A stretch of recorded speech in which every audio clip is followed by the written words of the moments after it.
From meeting room wisdom to bestseller lists, changemakers to chapter ones, this is where expertise meets legacy. You're tuning into the Authors on Mission podcast, where industry giants become literacy legends. In every episode, we talk with authors who turn their brilliance into books that transform lives. I'm Danielle Hutchinson, your host and Chief Creative Officer at Authors on Mission. Welcome to your authorship experience.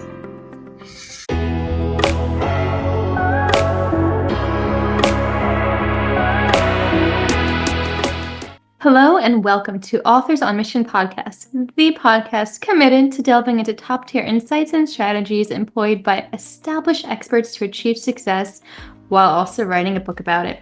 I'm your host, Danielle Hutchinson, Chief Creative Officer here at Authors on Mission, and today I'm thrilled to welcome Frances Drost, Barnes & Noble bestselling author of Portraits of White, Hope and Inspiration for Those Who Struggle with the Holidays.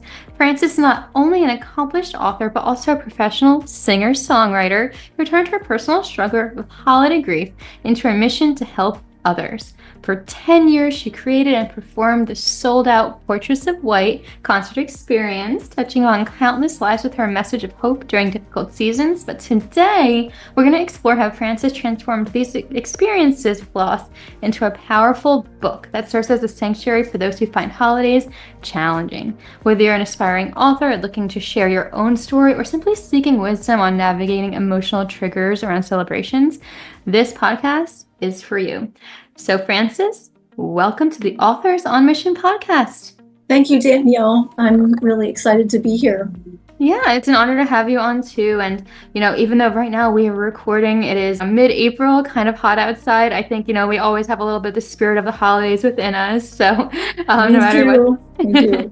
It's always good to kind of chat about this kind of thing because, like I mentioned before, people can be going through challenges like this regardless of the time of year or which holiday it is, right? So I know. There's a broader theme here that covers any kind of holiday that brings up special memories, special relationships, and when those aren't happening anymore or they've changed, it can be a rough time, whether it's Easter, Mother's Day, Memorial Day.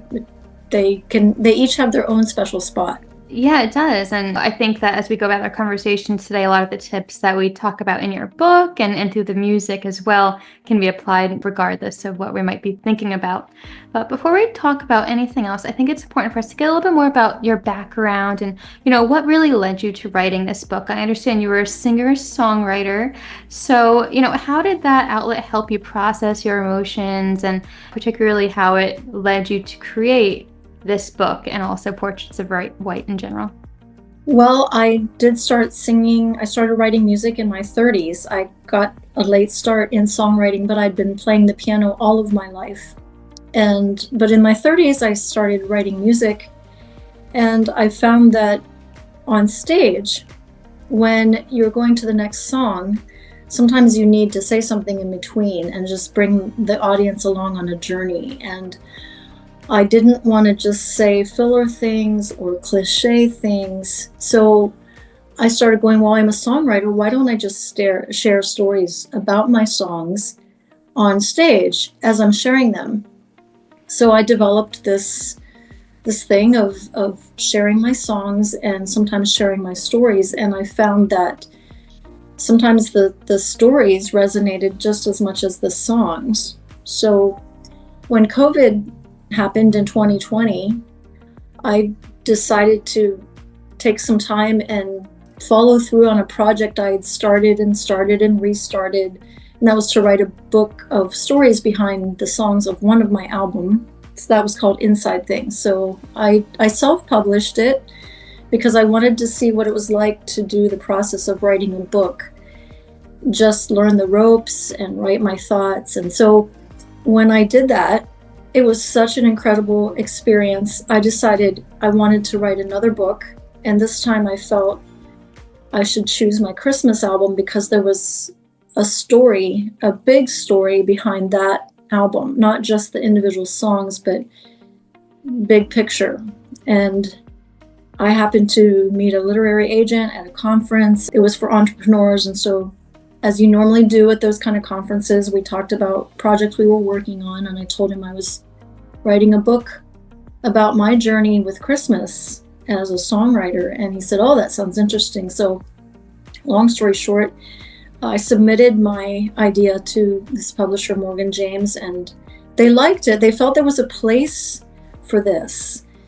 So that's kind of how it started. The Portraits of White song, it was a song first about snow, just a fun Enya-esque kind of song. I love Enya's music, and so I wrote something in that genre, and that became the seed of my album.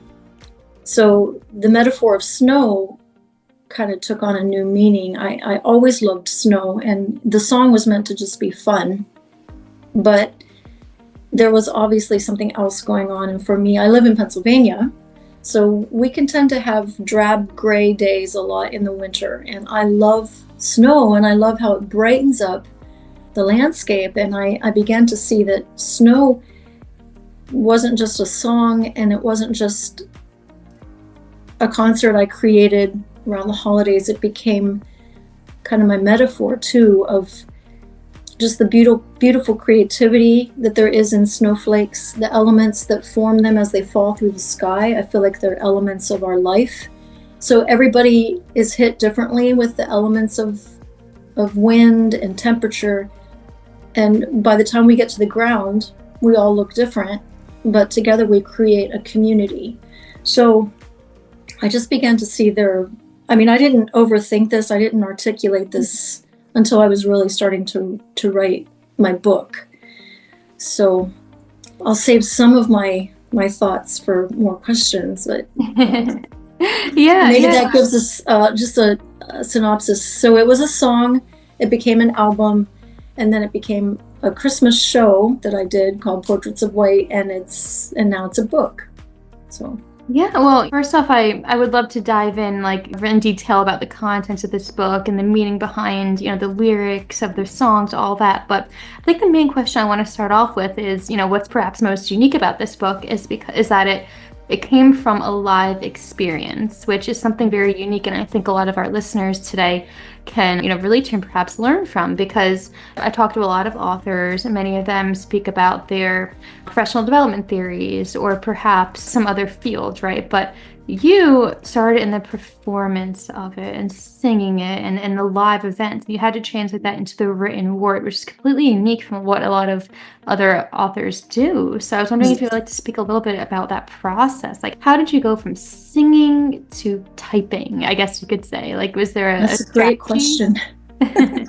Well, I journal. I'll say that. I journal my feelings. I started that when I was about 12 years old. My father kept journals. My sister, who I shared a bedroom with, kept journals.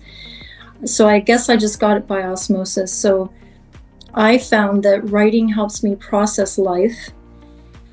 And then I got into songwriting, which is actually quite different than writing a book. And I spent years trying to hone my craft of songwriting. And I kind of use the analogy that I feel like writing a song is driving by a house, and you're trying to describe the house and the yard and the way it makes you feel in a song. It's a snapshot of the house. And when I started writing a book, I felt like I was stopping in at the house and going inside all the rooms and looking at the closets and the colorings and the themes and the furniture. And in songwriting, you have to cut out everything that you don't need. And you certainly have to do that in a book. But for me, I felt like I was allowed to write a whole bunch, and I almost didn't know how to do that because I was so used to having to trim my thoughts and my feelings to 3 minutes. Or 2.5 minutes, and then I could put a melody to it, so it could be pretty, it could be dressed up. And so there were pros and cons to writing a book. A book felt like, in one hand, I could write a whole bunch of things. On the other hand, I needed to be sure that I didn't waste anything I said, and I couldn't dress it up with melodies. That's one thing I remember feeling when I was writing the book. Wow, this feels very raw and exposed because I can't hide behind tunes or beats or strings or piano riffs. All I get is the page and the typewriter. Writer, just to clarify, not the computer then, typewriter. No, I use Oh. a typewriter. So I do have my father's old Royal typewriter, but I didn't use that. I used my journals. I sat and read those. It took me a couple weeks to read them from start to finish, my whole life, because I didn't want to miss anything, Right. even though I thought I knew the story. But no, I used the computer, but I also used my journal. I'd write out some of my stories first, just freehand, and then I'd go to the computer. So. Understood. Well, I do appreciate you sharing that methodology. I mean, a lot of people do use journaling as a means to start or to draft. I feel like it's a bit therapeutic to use your hand in doing that, right? And Yeah. I assume as a musical artist as well, you're used to using your body to communicate, your voice, your hand movements, maybe perhaps incorporating some dance moves. That's just another way of expressing yourself, which, as you mentioned, becomes a little bit of a limitation when you're trying to do it in a book where nobody could see what you're doing or hear. Yeah. As you said. So Yeah. definitely interesting to think about. So I think maybe now is a good time to segue into talking about the contents of this book, because as we talked about in the beginning of this podcast, it's something that a lot of us can relate to. So you said, when I was looking through your book talks a lot about grief, and you have a lot of wonderful metaphors to describe that. One line that stood out to me is a line saying that a root that produces shoots of unwanted growth is a way of describing grief if left unattended. So I'm wondering, what forms of these shoots did you take in your life before you addressed that root cause? And perhaps you can help clarify the context of that a little bit to our readers, because I think I might have mispronounced that quote there. Read it again, now that I know where you're going. Yes. So you wrote, grief is a root that produces shoots of unwanted growth. So can you just describe that a little bit more to us and perhaps provide a little bit of advice to others who might be going through the same process? Sure. Yeah, I think that the unwantedness of it is the strange thing I've found about grief, is that it shows up in unusual ways. And you at first would not connect it to grief. And so it can show up as melancholy, just feeling sad, which was my case. I just had a lot of sadness, and it was worse during the holidays. And you would think that I could have easily gone, well, given what happened in my family, of course you're having grief, but the loss and grief that really happened in our family was when I was a child. So by now, when I'm writing songs, I'm older, I think I've dealt with, I like what somebody said, there's the facts of what happened in the tragedies and the accidents that happened in our family, but how it impacts each sibling, each family member is different. And so you can have the same thing happen in a family, but everybody experiences it differently. And so for me, I was the baby of the family. Mm-hmm. And so the root of grief and sadness was heavy in our family, but I tried to ignore it, stuff it. I was uncomfortable with some of the loneliness and things that I felt during the holidays. I felt like, boy, you're not supposed to feel this way at the holidays. So I didn't want people to know that I felt sad and dreaded the holidays. And it showed up, though, it came out in my songwriting. I mean, this is one of the, I guess I would say, unwanted, because I didn't know that it was showing up this way until I was probably years into my songwriting career, and I was working on my 4th album, and I was working with a producer in Nashville, and he listened to all of the stuff I'd been writing. And at the end of the day, and he didn't know me, so he was considering my songs and listening just to what my writing was like. And he said, you write a lot of songs about death. And I had honestly never noticed that. And so it's that outside perspective to realize what your main theme was. Yeah, and I was not trying to write about death. I was trying to just write about life. But as he pointed it out, I began to see that almost every song would have a verse about death. And I understand now that I believe it was my trying to reckon with the harshness of life. Mm. But I didn't know. And as a child can rarely articulate what they're feeling and experiencing. But grief just can show up in in very unusual ways. And until you really stop long enough to observe, to discover, to uncover, you're not going to realize the connection between the two. Right, of course. And I think that it just takes, a lot of creative output perhaps to really uncover that. And to everybody listening today, that's something to take to heart too. Like as we just learned, it took for somebody to review your work for you to realize like this theme is something that's important to me. It's overlapping in my life. And sometimes it takes that creative outlet to come to terms with it. Would you agree with that? Yeah, absolutely. Yeah, because you mentioned, of course, the tragic events that happened to your family long ago. It really was a shadow, especially on those holiday seasons. But I'm sure, as time went on and you delved into these creative practices, it probably changed and evolved throughout time. Perhaps could you speak a little bit about that, how that your perception of the holidays changed over time, and what kind of strategies did you begin to use to cope with that? Well, once I realized, I don't think we included this part. It's a crucial part of the book story. I had a moment in a Christmas shop in the middle of September where I was looking at all the stuff in the Christmas shop, and I just felt really hollow. And that year, I thought, I feel this way every holiday, and it's only September. What is the deal? And in that moment, I just decided, instead of doing what I've always done, heading into the holidays and just grit my way through, I'm going to pay attention to this discomfort and this hollowness. And I'm actually going to skip what I would normally do at Christmas and see if that sheds light on the hollowness. So that for me, that meant we didn't do shopping, gift giving. I didn't do cookies. I didn't decorate. I did as little practical things as I could do. And I went for a lot of walks. I wrote, I read. I'd been raised on the Nativity story, and so I felt like I knew it really well, and probably too well. I heard it, I'd acted it out as a child on the stage, we wore the bathrobes from our parents' closets, just that kind of thing. So I stopped all of the regular stuff, and I just took more time to be present. I'd say less performance and more just being present. And I started writing songs, like songs just started coming to me during that season. So we're talking from September to December. And I did a lot of journaling, and I began to see a lot of parallels between the original story and my story.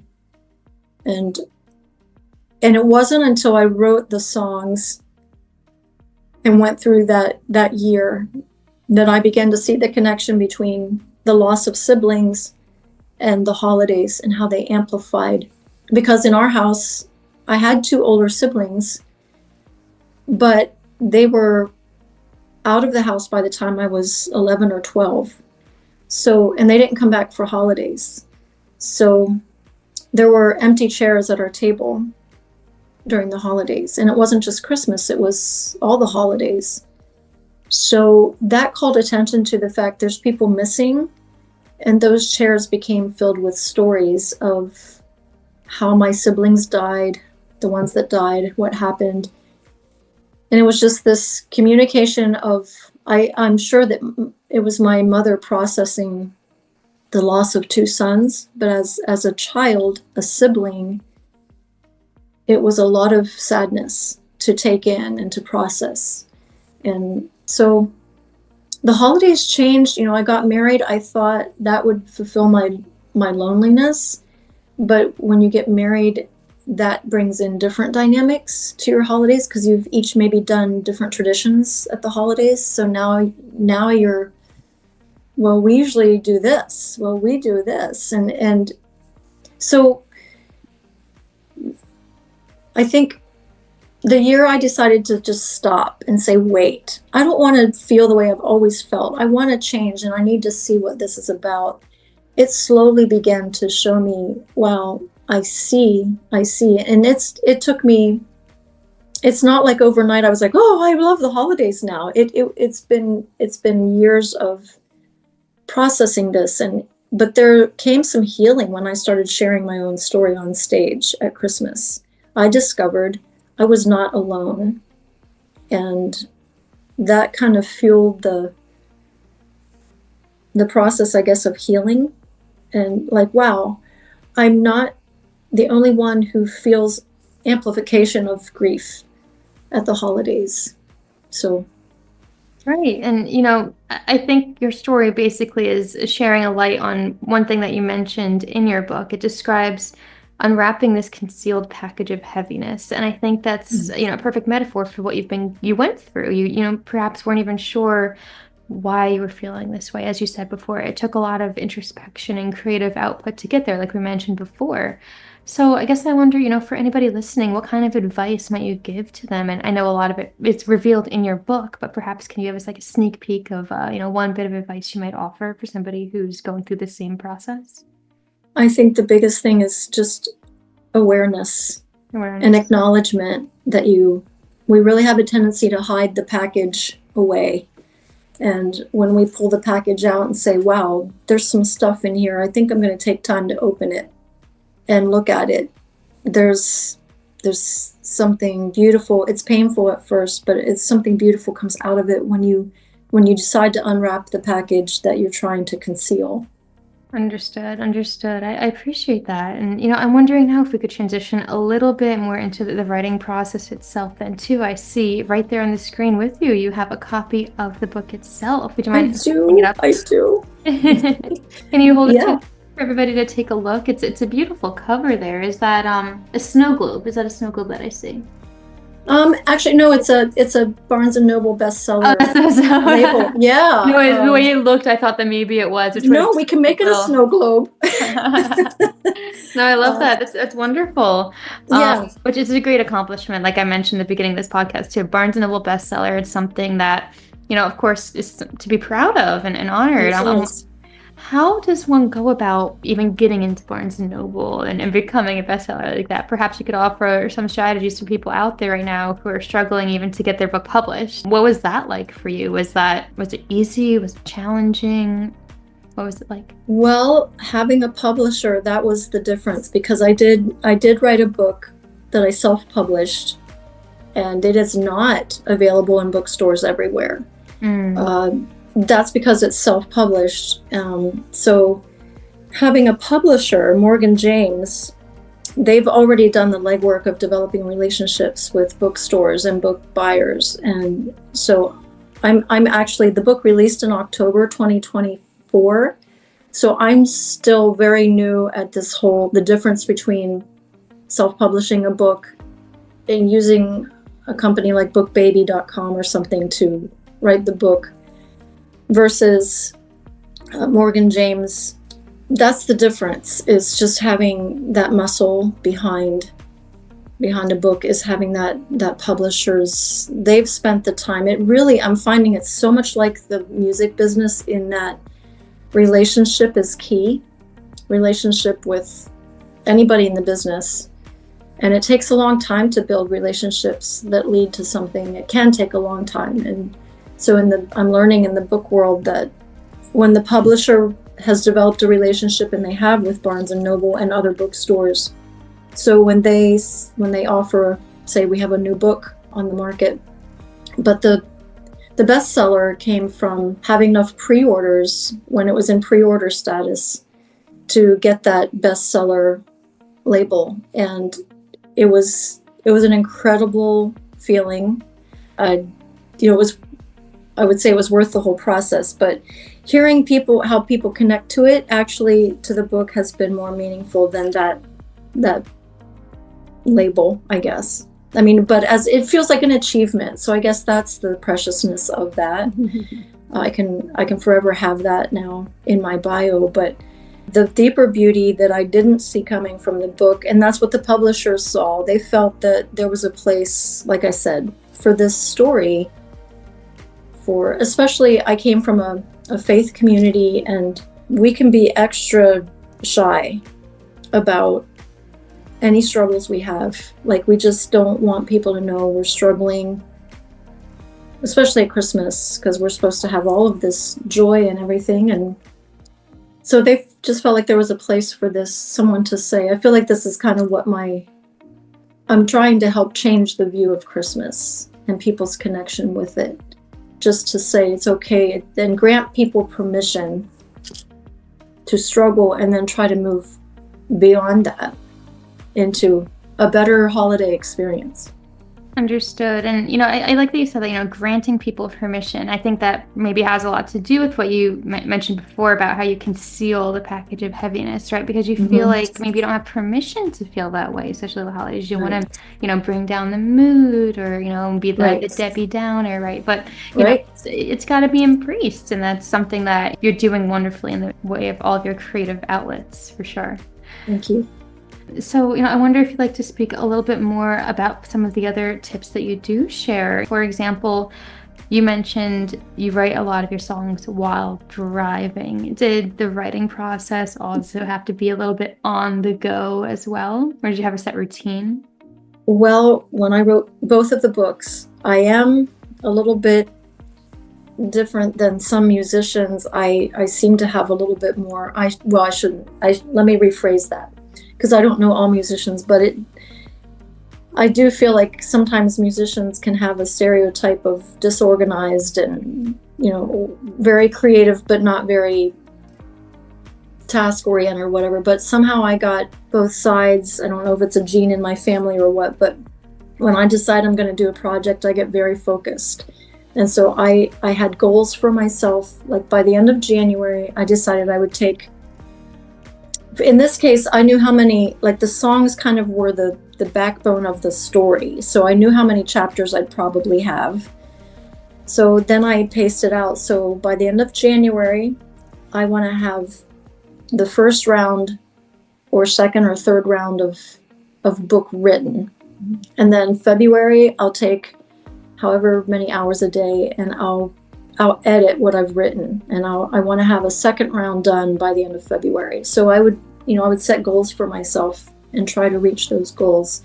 And I tried to, when I was writing, I was not. Now I'll get song ideas and great ideas when I'm driving, and I'll write songs while I'm driving. But writing a book, I might organize my thoughts while I'm driving, but I prefer to sit down and I turn the phone off, I turn notifications off, and I just write. And that way I have very focused time. And it doesn't take as long as if I were, checking my phone and doing this and doing that and trying to write at the same time. So I found that I got a lot more done when I just said, for 2 hours or whatever, I'm going to write. And by the end of January, this is where I need to be. So by the end of April or May, I had it pretty much where I wanted it. And then the editor stepped in, and I had to rewrite a lot and reorganize. But that was okay, because that's what an editor does. And I had done the hard work, the initial hard work of gathering all the data and stories and trying to put them in a timeline and putting it all on paper. And now it was going to be time for her to take the big view and read it from the perspective of someone who doesn't know a thing about my story and try to help me communicate it better. Right. And so I can see how the way that you organized it is brilliant. People have all different processes. Some people really do work better without the organization. Yep. For me, I'm on your side. I definitely agree that, really planning out every step, setting yourself those goals, that's something that's important to do. I think a lot of people have trouble sticking to those goals, which is why you need to work with somebody. You eventually start working with somebody. It holds you accountable. At Authors on Mission, we do the same thing. You team up with your editor or your ghostwriter or whoever is on your team, and they're checking in with you, you're working together. It helps you stay on task too and helps you stay organized. So I'm sure you've experienced the same sort of thing. Yeah, definitely. And even though I don't want to sound like it was an easy thing, there is disorganization in my brain, and I think setting goals and timelines is just my way of making my brain settle down, because when it actually comes time to sit down and write, I still have that Oh, maybe I should go, clean the closet, or like, there's just that, even though you have goals and timelines, it's that discipline of, no matter how you go about it, you have to keep at it, because your brain can want to go do anything but write when it's Right. time to write. So Yeah, and that's always a tricky slope for me too. I'll sit down at my desk, but then I realize like, oh, like, maybe I should get another coffee or maybe yeah, a blanket or light my candle. And yeah, sometimes it's just like sit down, get in the groove of it and get started. I know. Yeah. Or set a Yeah. timer. I found that setting a timer can help me. Ah, It's just, I don't know, it's something, it's like a switch in my brain that goes, oh, okay, I have to do something until the timer goes off. And then I seem to be able to settle down. But it is, everybody has a different process, that's for sure. understood. Well, I mean, first off, thank you for sharing all of this with us. I think, all of our listeners gained a lot of knowledge about holiday grief in addition to writing processes. And I'm wondering now if you have any last tidbits of advice that you might want to share with us today. I think I've learned that grief and joy both have a place at the table. It's just learning to honor both in your life, and that it's okay to be sad, but it's also okay to be joyful. And sometimes we replace grief and sadness with new memories, new traditions. But yeah, I think it's just to know it's okay when you're not feeling the greatest about holidays. Just acknowledge that, and there can be healing in that. Thank you for that. And, again, really insightful things to everybody today to put to heart and, take as a piece of homework, if you will, after this podcast ends today, and just give it a try and implement in your own lives, because whatever season it is, like I mentioned before, you could always use a little bit of uplifting. So all this being said, if anybody would like to get in touch with you, stay up to date with new updates and, find out what's next for you, where can they find you? Well, thanks for asking. I have a website, francesdrost.com, and so they can find everything on there. My book, Portraits of White, is available wherever books are sold, so they can go and order it online. But if they'd like to have a free song and join my email list, they can do francesdrost.com/miracles, and they'll get a free song on my Christmas album, Miracles, and be on my email list and stay in touch. So on social media, and YouTube. So Okay, perfect. First off, everybody, you hear that you're going to get a free song just by, checking out these links. That's really exciting. You listen to a podcast and then there's a concert to follow. So we're going to put the links to that right in the description box of this podcast. So when we're done today, everybody go ahead and click over, check it out, and stay up to date. Is there anything on the horizon that we could perhaps be looking forward to from you? Oh, well, yeah. So I'm sitting on another book idea, but it's way too early to say that. Okay. So I have a new music project I'm working on. I work with a classical oboist. We have a duo called Double Keyed, and we did a Christmas album that landed on the Billboard charts a couple years ago. We're doing a new Christmas album, instrumental, with it'll be with the London Symphony Orchestra. So we are hoping for 2026 completion and release. And so while I'm writing, I'm practicing the piano. Not while I'm writing, but I'm working on a lot of creative things. But right now my focus is on London Symphony and preparing for that and promoting the book. So thank you for asking. Thanks for having me. Yeah, well, thank you so much. And I always say Merry Christmas no matter what time of the year it is. Merry Christmas no matter what time of year. I love that. I love that.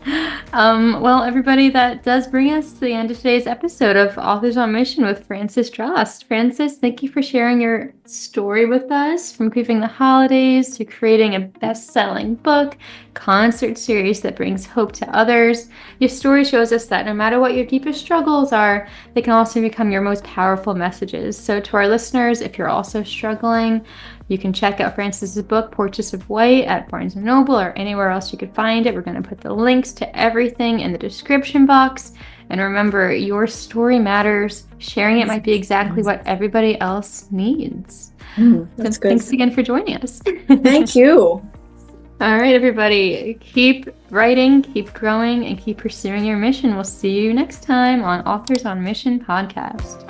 As we close another inspiring episode, remember, every best-selling author was once just a person with a story to tell. I'm Danielle Hutchinson, inviting you to write the next chapter of your success story at authorsonmission.com. Your audience is waiting, your wisdom is ready, and your book is next.